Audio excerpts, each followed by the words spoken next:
What is the functional notional approach to teaching language? It was developed in 1972 by a British linguist, D.A. Wilkins. The main tenet is that the meaning of words is more important than kind of the grammatical structures. So communication really is the focus, as well as real life situations. It involves functions and notions.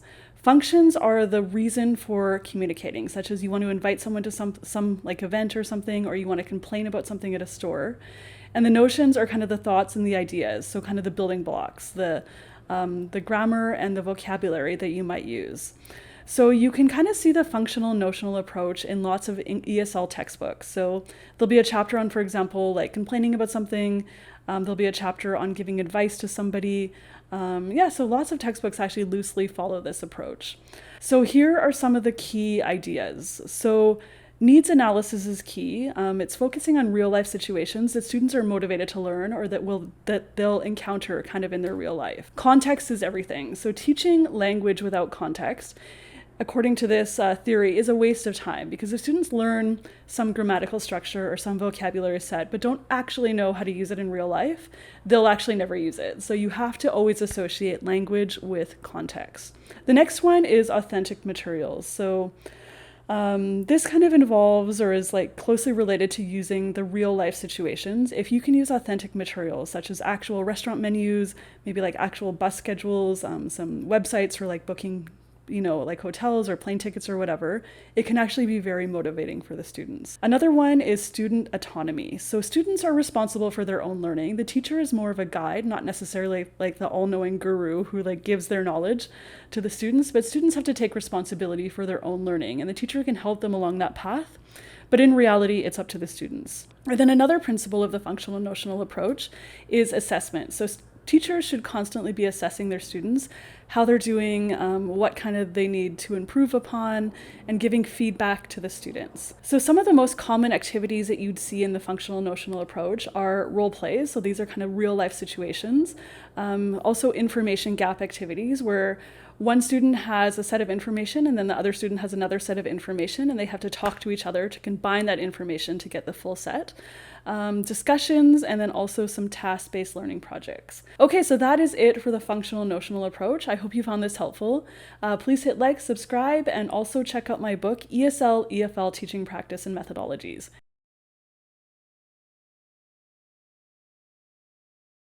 Hi, this is Jackie from ESLspeaking.org. So today I'm going to talk about what is the direct method of teaching ESL or EFL. So the direct method focuses exclusively on listening and speaking and not on grammar. It's kind of the antithesis to the grammar translation method that's like quite old school. So grammar translation, basically, you focus on reading and then translating texts from another language into another language. You do a lot of vocabulary lists, a lot of grammar, and there's no focus on pronunciation or oral communication. So basically you can read very complicated texts and even translate them, but it's very difficult for most people to even speak a word of that other language that they've studied. So the direct method was developed in response to this grammar translation method, and the focus is on actually being able to communicate. Classes are conducted in an immersion style. So the teacher is only speaking the target language. They are not using the student's original language. It kind of replicates how very young children are taught. So when you're a baby, you don't know anything, and your parents or whoever are talking to you in a language, and babies first listen, then they gradually begin speaking. Parents don't teach their children explicit grammar rules. Children just kind of pick it up as they go along. Same with vocabulary acquisition. They don't necessarily study big vocabulary lists when you're a baby or a very young child, but you pick it up as time goes on. So this method kind of tries to replicate that natural way. So listening and then speaking, and you kind of just intuitively learn more vocabulary and more grammar as time goes on. So the ultimate goal of this method is for people to think and speak in a foreign language. The goal is for people to not translate inside their head. So for example, if I say, I'm hungry, and I think, oh, what is that in Korean? Oh, pegopa. So the goal is to not translate that, is to skip that step. And just if I'm in Korea, I just think first, oh, pegopa. I'm hungry, but I don't need to think in English first. I'm hungry and then translate it into my head. All right, so that's a very, very brief overview of the direct method of teaching English. If you want some ideas or tips about how to kind of incorporate this into your classes, be sure to pick up my book, 101 ESL Activities for Teenagers and Adults.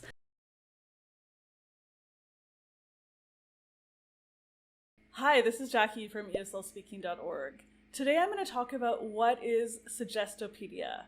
So Suggestopedia falls into the language teaching methods and approaches. So some other ones are like grammar translation, the communicative approach, things like that. So this is just another one of those methods. It was developed in the 1970s by an American psychotherapist, Georgy Lozanov. I'm sorry, I don't know the pronunciation of his name, but we'll flash it up on the screen for you to see. It's also known as the positive suggestion method or desuggestopedia. So the main tenet of this approach is that you want to create kind of a playful atmosphere, and student comfort is of the utmost importance. So if people are on edge, they feel nervous, they feel anxious, they're not going to be able to learn a language effectively. So the teacher needs to do everything they can to kind of create a positive, friendly, upbeat, fun atmosphere in the classroom. There are kind of a few main steps. So the first one is deciphering. That's where the teacher introduces grammar and vocabulary, and the students try to decipher or understand what the teacher is presenting. And then the next step is there will be music playing in the background, and the teacher will be reading a text, and the students will be following along in the text while listening to music. So the music is just to kind of create a more relaxing, friendly environment for this to happen.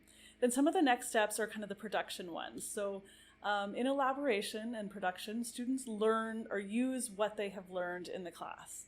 Okay, so that is about it for Suggestopedia. That's a very brief overview. Please let me know if you have any more specific questions or want to know more about it in the comments below, and I'm happy to answer that.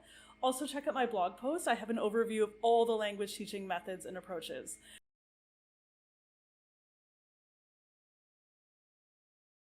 Hi, this is Jackie from ESLspeaking.org. So today I'm going to talk about what is the grammar translation method of teaching ESL, EFL, teaching English, whatever you call it. So the grammar translation method is very old school and it's kind of fallen out of favor. You'll actually find very few like teaching English programs or schools that follow this method. I've actually personally really never seen that in my years of teaching English. You might run across it in kind of a translation program, or if someone is studying, for example, like biblical Hebrew or biblical Greek, the teachers might teach in this way.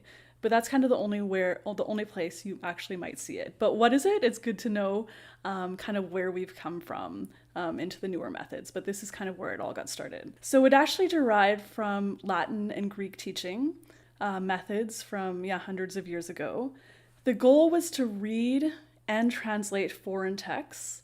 People would get started with reading actually quite complicated text, and they kind of dig deep into like the grammar of each sentence and then the different vocabulary words, conjugations, and that kind of thing. So the focus was on studying vocabulary lists and then also going into very detailed explanations about the grammar points. So the focus was not on communication and pronunciation, and it was quite common that these people who use that method, they could study a foreign language for years and maybe never be able to actually communicate with someone, even in a simple way, despite being able to read and understand very, very complicated materials in that language. All right, so these days, the focus is way more on communication. So being able to convey your message, talk to somebody, go to a store and order something, tell a taxi driver where you want to go, those kinds of things, which is often why you won't really see the grammar translation method. All right, so for some tips and tricks and games and activities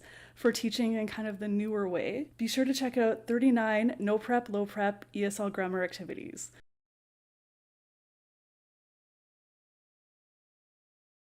I'm going to talk about what is the audio-lingual method of teaching or learning a language. So this method is a little bit old school. However, you still will see it these days on many of the language learning apps because it really is an ideal way to learn a language if you're by yourself, just kind of in a few minutes of spare time that you might have. So there's a few key features of it, but the main thing it tries to do is form a habit. It uses patterns, drills, dialogues to try to achieve this. So there are 4 different types of dialogues. The first one is repetition. So the teacher would say a pattern and then the students would repeat it. And then the next type of dialogue or pattern is inflection. So this is where the teacher would say the pattern and then they would have the students repeat it, and then they would change one word within that pattern and students would repeat it. And then the next kind of dialogue is replacement. So this is more student-led. So the teacher would say a pattern and the students repeat it, and then they would change one word in that pattern and then say it out loud for themselves. Finally, the next one is restatement. And so this is where the teacher would say a sentence and then students would have to say that sentence or that pattern in a different way. Okay, so that's kind of the basics of the audio-lingual method. It begins with speaking and listening, and then it later moves into writing or reading. So please leave a comment and tell me if you've ever learned a language or seen any language apps that would kind of use this audio-lingual method and how it worked out for you.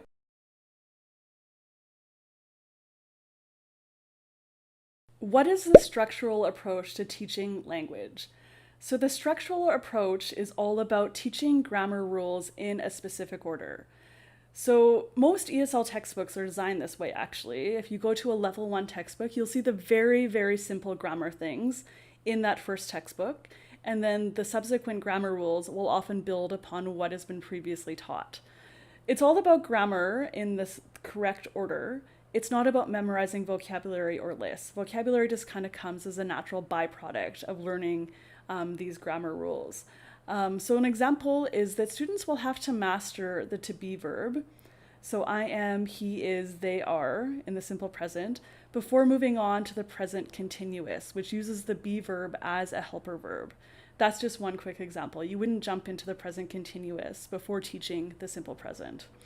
All right, then all 4 skills are covered in this. So that's about it for the structural approach. You can kind of still see it in many different approaches and methods in teaching English. It just makes sense that you would cover the easier things first before the more difficult things. All right, so if you like this video, please be sure to check out my books, Tips for Teaching ESL, EFL. And please hit like, subscribe, and leave a comment and tell me what you think about the structural approach.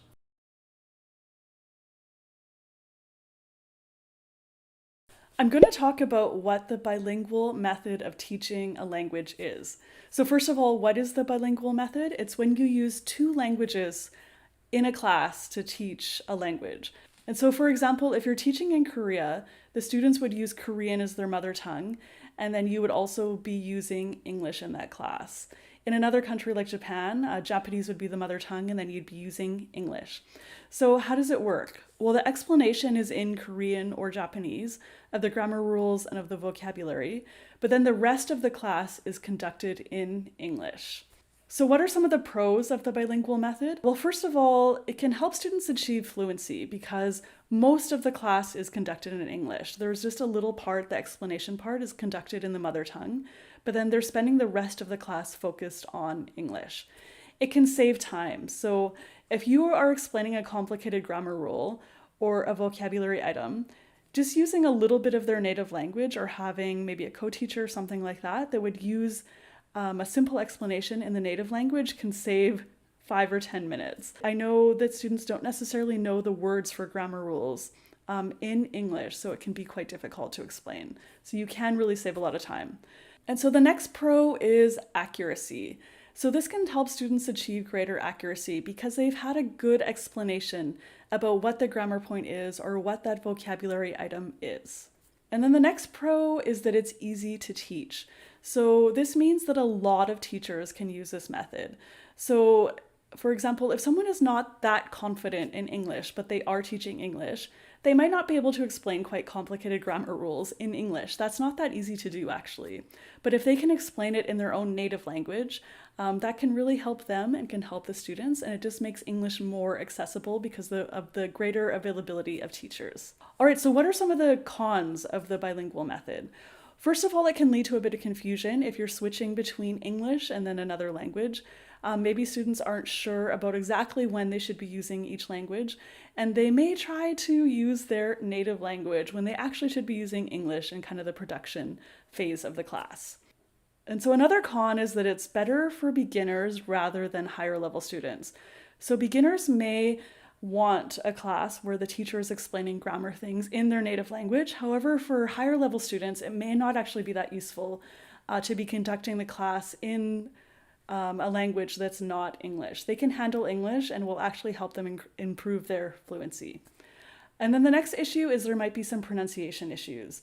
So this can lead to people kind of like learning English through their own alphabet, which is a bit of a struggle sometimes. Like, for example, if students in Korea are memorizing the English alphabet as it relates to a Korean character, in Korean, R and L are the same character, which is why there's a lot of pronunciation issues for Koreans when they're saying R and L, because they've learned it through Korean. So learning English through English is actually a great way to prevent that, because they're always separate and they would never be taught together. And the next thing is that you can kind of find some examples of blended language. So this is where students will kind of use a mix of two different languages at the same time. So like English or Korean, instead of just walking into class and then they know it's all English all the time. All right, so that's the bilingual method. There are certainly some pros, certainly some cons. Leave a comment and let me know if you tried it out and how it's gone in your class.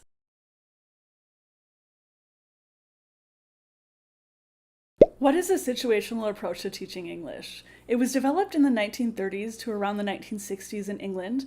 It is focused on speaking, structures, and basic vocabulary.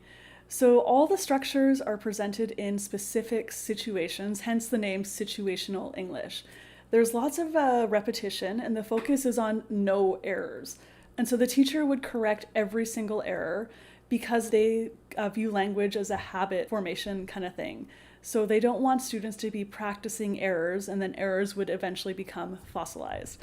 So there's a focus on grammar patterns and then the very high frequency vocabulary. So the students are able to communicate in most different situations. So there's a ton of focus on oral practice, which is often kind of seen today. So you can kind of see a lot of this in most like modern ESL textbooks. So focus on speaking and communication and in different situations in which students might use English. For example, at the doctor or when out shopping or in a taxi cab. Some of the negatives is that language is more than just habit formation.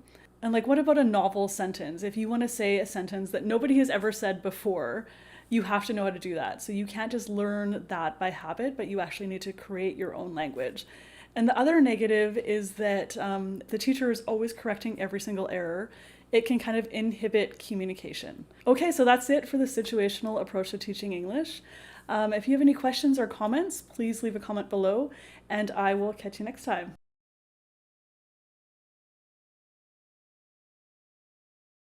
Hi, this is Jackie from ESLspeaking.org. So today I'm going to talk about what is the test, teach, test approach to teaching English. So test, teach, test, or TTT for short, if you hear that lingo somewhere, is basically when you have learners complete a task or do a test without any help from the teacher.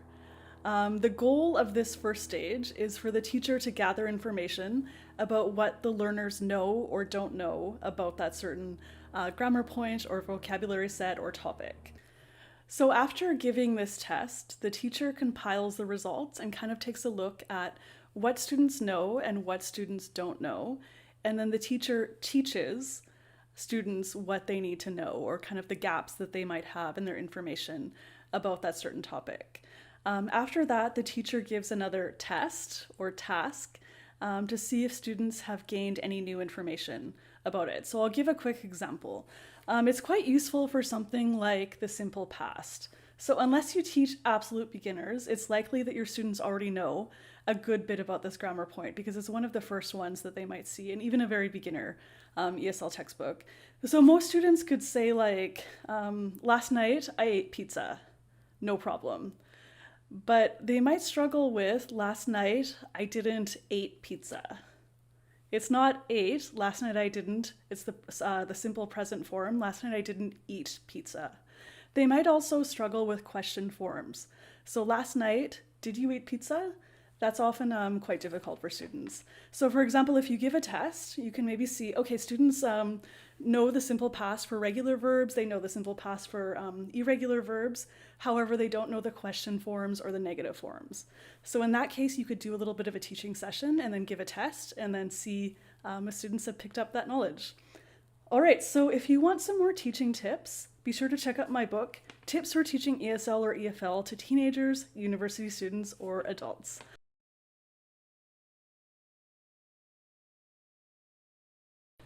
What is presentation practice production? It's also called PPP. It's a very common way to teach a language. So the first step presentation is when the teacher presents some aspect of the language, for example, the simple past. So you could talk about using the simple past, irregular verbs, regular verbs, question forms, negative forms, that kind of thing. And you could also give some situations in which students could use the simple past.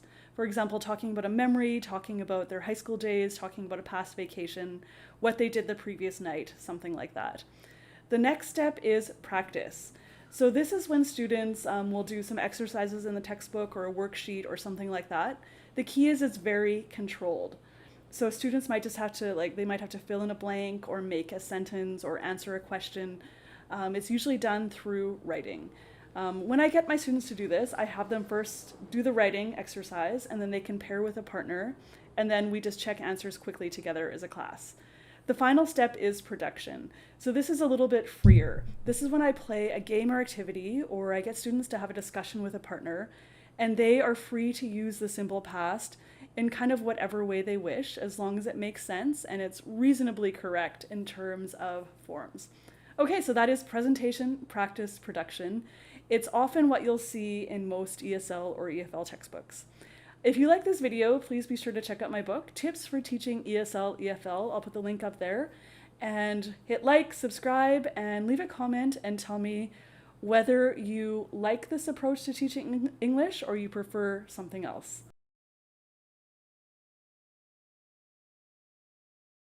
What is micro-teaching in an ESL or EFL context? Micro-teaching is when you teach a few students for a short duration of time and is videotaped. And the purpose of this is to get feedback from either your mentors or maybe your supervisors, from your peers or your students. The goal is constructive criticism so that you can improve your teaching skills. So that is a very basic summary of what is micro-teaching. Basically, it's recorded and you want feedback from that session. Okay, so if you want more tips and tricks for how to improve your teaching, please be sure to check out my book, ESL or EFL, Teaching Practice and Methodology. I'll put the link right up there. Also, please be sure to hit like, subscribe, and I'll catch you next time. Bye, everybody.